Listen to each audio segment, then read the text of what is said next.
দ্বিতীয় বিবরণ পুস্তক অধ্যয়নে স্বাগত। এই পাঠে বইটির ঐতিহাসিক বিষয় পরিচয় করিয়ে দেওয়া হবে। দ্বিতীয় বিবরণ শব্দের অর্থ হলো ব্যবস্থার পুনরাবৃত্তি বা আইনের পুনরাবৃত্তি। দ্বিতীয় বিবরণ পুস্তকটি হলো আইনের পুনরাবৃত্তি, কিন্তু প্রান্তরের দ্বিতীয় প্রজন্মের ইসরায়েলীয়দের জন্য বিশেষ কিছু বিধান যোগ করা হয়েছে। গণনা পুস্তকে মিশর থেকে মুক্ত হওয়ার প্রথম প্রজন্মের ইসরায়েলীয়রা তাদের অবিশ্বাস এবং ঈশ্বরের উপরে নির্ভর না করার কারণে প্রান্তরে মারা যায়। এখন তাদের সন্তানরা জর্দান নদী পার হয়ে প্রতিজ্ঞাত দেশ কনানে প্রবেশ করতে চলেছেন। তারা জর্দান নদী পার হয়ে কনান আক্রমণ করার আগে মোশি তাদের কাছে যে মহান উপদেশ প্রচার করেছিলেন তাই দ্বিতীয় বিবরণে লিপিবদ্ধ করা হয়। এই পুনরাবৃত্তিটি খুবই গুরুত্বপূর্ণ, কারণ যারা এটি শুনেছিল তারা 20 বছরের কম ছিল যখন মোশি প্রথমবারের মতো দিয়েছিলেন। তাদের মধ্যে অনেকেই হয়তো শিশু ছিল। মোশি পৃথিবীতে তার শেষ কাজ হিসেবে তিনি নিশ্চিত করতে চেয়েছিলেন যেন তারা প্রতিজ্ঞাত দেশে প্রবেশ করার আগেই ঈশ্বরের লোক হওয়ার চুক্তির প্রয়োজনীয়তাগুলি বুঝতে পারে। আদি পুস্তকে ঈশ্বর আমাদের পরিত্রাণের উৎস হিসেবে পাপ সমস্যার সমাধানের কাজ শুরু করেন। যাত্রা পুস্তকে মিশর থেকে ইসরায়েলীয়দের মুক্তি পাপ থেকে মানবজাতির মুক্তির প্রতীক। লেবীয় পুস্তক আমাদের পরিত্রাণের উদ্দেশ্য দেখায়, ঈশ্বরকে জানা এবং উপাসনা করা। গণনা পুস্তকে আমরা আবিষ্কার করি যে ইসরায়েলের অবিশ্বাস আজকের অনেক লোকের সাথে তুলনীয়, যারা পাপ থেকে পরিত্রাণের অভিজ্ঞতা লাভ করে তবুও অবিশ্বাস হেতু হারিয়ে যায়। অবশেষে দ্বিতীয় বিবরণ হলো উপদেশের একটি সংকলন যা ইসরায়েলীয়দের তাদের পরিত্রাণের উদ্দেশ্য উপলব্ধি করা, অভিজ্ঞতা অর্জন করা এবং পরিত্রাণের জন্য চ্যালেঞ্জ করে, এবং এটি আমাদের একই কাজ করার জন্য চ্যালেঞ্জ করে। দ্বিতীয় বিবরণ পুস্তকটি তাদের জন্য যাদেরকে তাদের আত্মিক মিশর থেকে উদ্ধার করা হয়েছে এবং তাদের জন্য যারা ঈশ্বরের আত্মিক আশীর্বাদ পেতে চায়। দ্বিতীয় বিবরণ আমাদের শেখায় যে বাইবেল বা ঈশ্বরের বাক্য লোকেদের কাছে বাস্তবে পরিণত হওয়া উচিত। এটি শুধুমাত্র কিছু লিখিত শব্দগুচ্ছ নয়। ঈশ্বর ইসরায়েলীয়দের প্রেরণা দেন যেন তারা তাদের সন্তানদের কাছে তার বাক্য শিক্ষা দেন। ঈশ্বর চান যেন লোকেরা তাকে সম্পূর্ণভাবে ভালোবাসে এবং ঈশ্বরকে ভালোবাসার এবং তার বাক্য মেনে চলার এই মূল্যবোধগুলোকে তাদের সন্তানদের কাছে ও পরবর্তী প্রজন্মের কাছে পৌঁছে দেয়। দ্বিতীয় বিবরণ 6 অধ্যায়ে মোশির মহান উপদেশ বইটির অন্য সবকিছুর জন্য ভিত্তি, কারণ এটি জিহুদীদের জীবনের সবচেয়ে প্রয়োজনীয় উপাদানগুলোকে তুলে ধরে। দ্বিতীয় বিবরণ 6 অধ্যায় 4 থেকে 5 পদ জিহুদী ধর্মের প্রয়োজনীয় স্বীকারোক্তি হিসেবে পরিচিত। এটি তাদের বিশ্ব দর্শনের ভিত্তি। ইসরায়েলীয়রা, শোনো, আমাদের ঈশ্বর সদাপ্রভু এক। তোমরা প্রত্যেকে তোমাদের সমস্ত অন্তর, সমস্ত প্রাণ, সমস্ত শক্তি দিয়ে তোমাদের ঈশ্বর সদাপ্রভুকে ভালোবাসবে। এই স্বীকারোক্তিটি ক্রমাগতভাবে পালন করতে হবে। তাই মোশি 6 অধ্যায় 6 থেকে 9 পদে বলেন, এই সব আদেশ যা আজ আমি তোমাদের দিচ্ছি তা যেন তোমাদের অন্তরে থাকে। তোমাদের ছেলে মেয়েদের তোমরা বারবার করে সেগুলো শিখাবে। ঘরে বসে থাকবার সময়, পথে চলবার সময়, শোবার সময় এবং বিছানা থেকে উঠবার সময় তোমরা এই বিষয় নিয়ে আলোচনা করবে। তোমরা তা মনে রাখবার চিহ্ন হিসেবে তোমাদের হাতে বেঁধে রাখবে এবং কপালে লাগিয়ে রাখবে। তোমাদের বাড়ির দরজার চৌকাঠে ও ফটকে তোমরা সেগুলো লিখে রাখবে। জর্দন পার হয়ে কনান আক্রমণ করার ঠিক আগে মোশি এই লোকদের বলেছেন যে ঈশ্বর তাদের এমন একটি জাতি হতে আহ্বান করছেন যারা তাদের সমস্ত সত্তা দিয়ে তাকে ভালোবাসবে। ঈশ্বর চান যে তাদের সন্তানরা এমন একটি প্রজন্ম হয়ে উঠুক যারা তাদের সমস্ত হৃদয়, আত্মা এবং শক্তি দিয়ে ঈশ্বরকে ভালোবাসবে, এবং এটি সম্ভব করার জন্য তাদের অবশ্যই তার বাক্যকে ভালোবাসতে হবে, তার বাক্য জানতে হবে এবং বাক্যের বাধ্য হতে হবে। মোশি তাদেরকে তাদের সন্তানদের যত্ন নিতে বলেছেন যারা ঈশ্বরকে ভালোবাসবে এবং মেনে চলবে। কি করে বাবা মায়েরা তাদের সন্তানদেরকে প্রাপ্তবয়স্ক হওয়ার জন্য লালন পালন করতে পারে যেন তারা আত্মিক মূল্যবোধ ভালোবাসে এবং ঈশ্বরের প্রতি বাধ্য হয়? এই প্রশ্নের উত্তর দেওয়ার জন্য মোশি একটি শিক্ষাগত প্রক্রিয়া বর্ণনা করেছেন যা 4টি ভিত্তির উপর নির্ভর করে। প্রথম ভিত্তি হলো বাক্যের প্রকাশ। মোশি শিক্ষা দেন যে সমস্ত শিক্ষার ভিত্তি হলো ঈশ্বরের বাক্য। ঈশ্বর সার্বভৌম এবং সার্বভৌম ঈশ্বর যা বলেন তা নিশ্চিত, এটা সত্য এবং এটি অনস্বীকার্য। অতএব যদি একজন সার্বভৌম ঈশ্বর একটি নিশ্চিত সত্য বাক্য দেন তাহলে শিশুদের অবশ্যই সেই সত্য শিক্ষা দিতে হবে। ফলাফল অবধারিত, ভালো বা খারাপ। সুতরাং কিছু নৈতিক সিদ্ধান্ত থাকতে হবে যা প্রত্যেক শিশুকে পালন করতে হবে। পিতামাতার উচিত তাদের শিশুদের এমনভাবে সেই সত্য শিক্ষা দেওয়া যেন তাদের আত্মার পরিণতি তার উপরে নির্ভর করে, কারণ তা নির্ভর করে। মসি যা বলেছেন তার সত্যতা যদি আমরা গ্রহণ করি, তবে আমাদের সন্তানদের লালন পালনের পদ্ধতির প্রতি আমাদের দৃষ্টিভঙ্গি অবশ্যই পরিবর্তন করতে হবে। শিশুদের অবশ্যই ঈশ্বরের চরিত্রের উপর ভিত্তি করে সঠিক ও ভুলের শিক্ষা দিতে হবে এবং এই সত্য বাইবেল থেকে খুঁজে পেতে হবে। আমাদের সন্তানদেরকে এই জগতের মানদণ্ড অনুসারে বেড়ে উঠতে দেওয়া উচিত নয়। দ্বিতীয় ভিত্তি হলো দায়িত্ব। সন্তান লালন পালনের দায়িত্ব কার? এই প্রশ্নের উত্তরে আর একটি প্রশ্ন করা যায়, শিশুদের বড় হবার যাত্রায় তারা কার সাথে সবচেয়ে বেশি সময় কাটান? কে বেশিরভাগ শিক্ষা দিচ্ছে? পাশ্চাত্যের সংস্কৃতিতে অধিকাংশ শিক্ষা প্রতিষ্ঠান সরকার কর্তৃক সরকারি স্কুলের মাধ্যমে পরিচালিত হয়। 6 বছর হতে হতে শিশুরা দিনে প্রায় 8 ঘন্টা সময় সরকারের হয়ে কাজ করা লোকেদের কাছ থেকে শিক্ষা গ্রহণ করে কাটায়।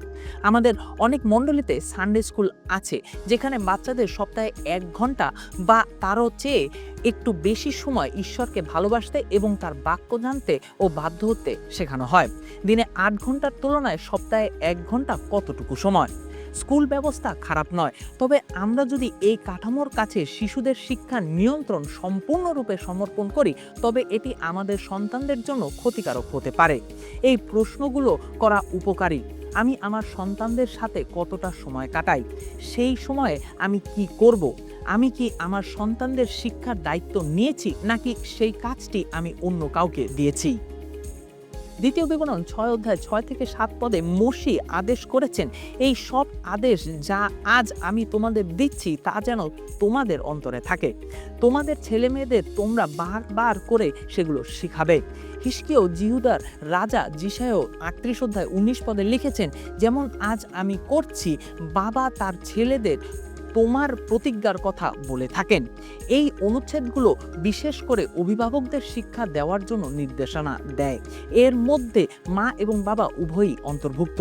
ছেলেদের এই বিশ্বাসে বড় হওয়া উচিত নয় যে ধার্মিক হওয়া শুধুমাত্র মহিলাদের জন্য।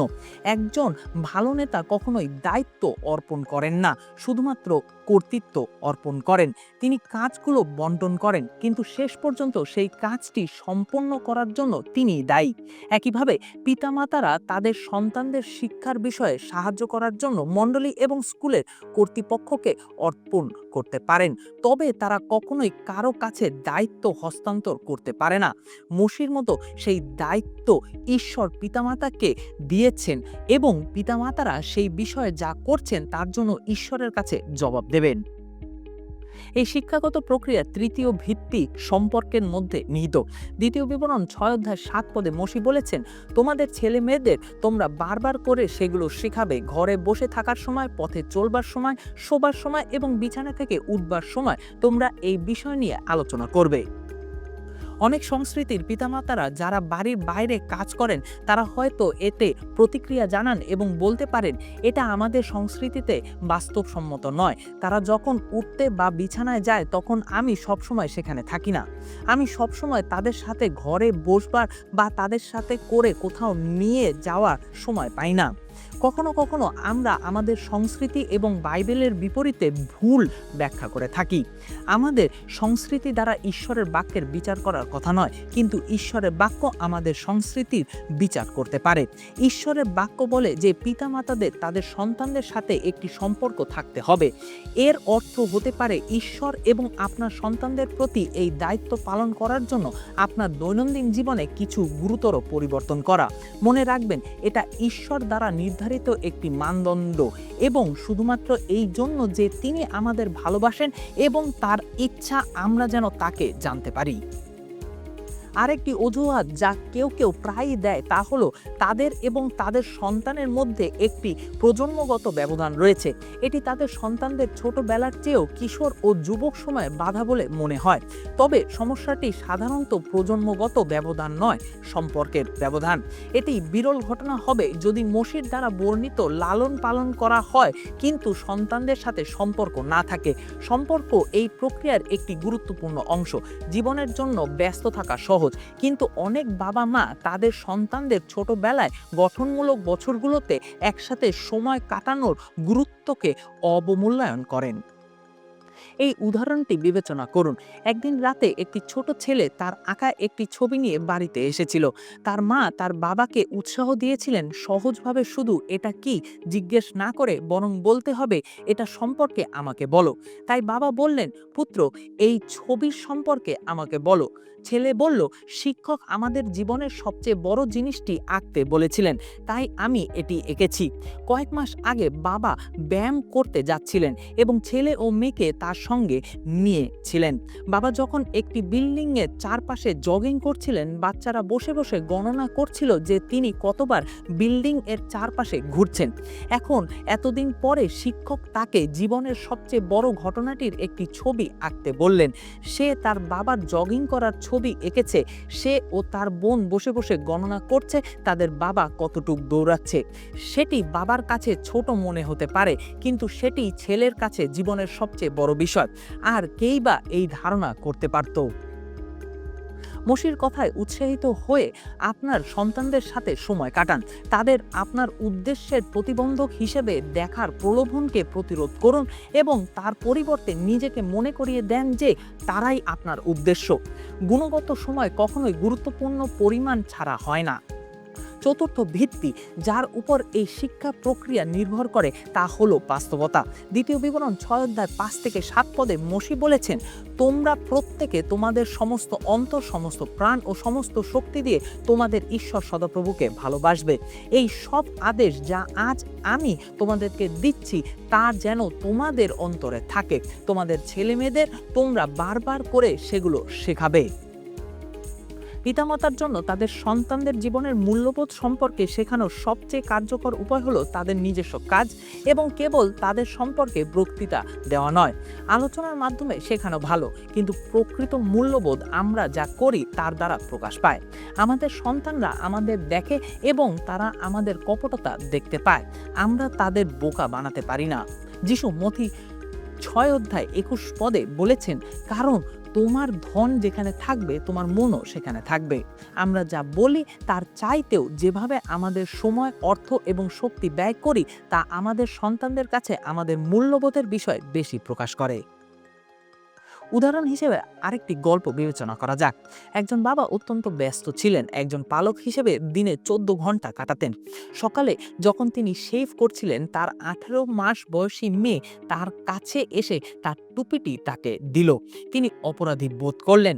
তার কাছে মনে হলো যেন তার মেয়ে কান্না করে বলছে, আপনি এমন একজন মানুষ যে তার খুর ধরে, শেভ করে, তার টুপি পরে এবং চলে যায়। সুতরাং এগিয়ে যান এবং চলে যান, এই যে আপনার টুপি। সেই দিনের পরে তিনি আরও সময় দেওয়ার চেষ্টা করছিলেন এবং সমস্ত কাজ দ্বারা নিজেকে গ্রাস করতে দিলেন না। কিন্তু শীঘ্রই কাজের প্রতি তার প্রতিশ্রুতি আবার ফিরে আসে এবং তিনি আরও অনেক বছর ধরে দীর্ঘ ও ব্যস্ত দিন কাটাতে থাকেন। 2 দশক পরে তার মেয়ে নিজের অত্যন্ত ব্যস্ত সময়সূচি অনুসরণ করছেন। ফলস্বরূপ তার প্রচণ্ড মাথা ব্যথা শুরু হয়। বাবা এই সমস্যাটি সমাধান করতে তাকে সাহায্য করার চেষ্টা করছিলেন। তার ব্যস্ত সময়সূচি পরিবর্তন করার বিষয়ে তার সাথে কথা বললেন। অতিরিক্ত কাজ করা তার স্বাস্থ্যের জন্য ক্ষতিকর এবং তার জীবনের গুরুত্বপূর্ণ সম্পর্কের জন্য ক্ষতিকর তা বললেন। এড়িয়ে না যে দুঃখের সাথে সেই মেয়ে বলল, বাবা, আমি এটা তোমার কাছ থেকে শিখেছি। আমি এত বছর ধরে তোমাকে দেখেছি তুমি ভোর 5টায় উঠতে, তারপরে চলে যেতে। আপনি দেখেছেন কি হয়েছে? এই গল্পটি খুব ভালোভাবে একটি গুরুত্বপূর্ণ শিক্ষা প্রদর্শন করে। মূল্যবোধ সম্পর্কে পিতার কথোপকথন অর্থহীন ছিল। পিতার ক্রিয়াগুলি তার পরামর্শের চেয়ে অনেক বেশি যোগাযোগ করেছিল, যা আমাদের জীবন, আমাদের সন্তানদের অনুসরণ করার জন্য আদর্শ। আপনি কোন ধরনের রোল মডেল হবেন? আপনার নিজের সন্তান না থাকলেও মসির পাঠ এখনও আপনার জন্য গুরুত্বপূর্ণ। একজন পরামর্শদাতা পুরুষ বা মহিলা হিসেবে আপনি এই একই নীতিগুলো প্রয়োগ করতে পারেন। আপনি জৈবিক সম্পর্ক ছাড়াই বাবা বা মা হিসেবে কাজ করতে পারেন, যা কিনা শিষ্যত্ব নামক একটি সুন্দর বিষয়। শেষ করার আগে মসজিদ অনুপ্রাণিত বাক্যগুলো আপনার হৃদয়ে রাখুন। পিতামাতা হিসেবে এবং পরামর্শদাতা হিসেবে আপনার সন্তানদের দ্বিতীয় বিবরণে মসজিদ আদেশ অনুসারে শিক্ষিত করার জন্য সময় নিন। ঈশ্বরের প্রকাশিত বাক্য দ্বারা তাদের ঘিরে রাখুন। ঈশ্বরকে ভালোবাসতে শেখানোর দায়িত্ব নিন। তাদের সাথে সময় কাটিয়ে তাদের সুস্থ সম্পর্ক গড়ে তুলুন এবং মনে রাখুন যে আপনার জীবনের বাস্তবতা আপনার কথার চেয়েও বেশি গুরুত্বপূর্ণ। এটি আপনার জন্য এবং আপনার সন্তানদের জন্য ঈশ্বরের ইচ্ছা, এবং এটি একজন জৈবিক বা আত্মিক পিতা বা মাতা প্রত্যেকের জন্যই সত্যি।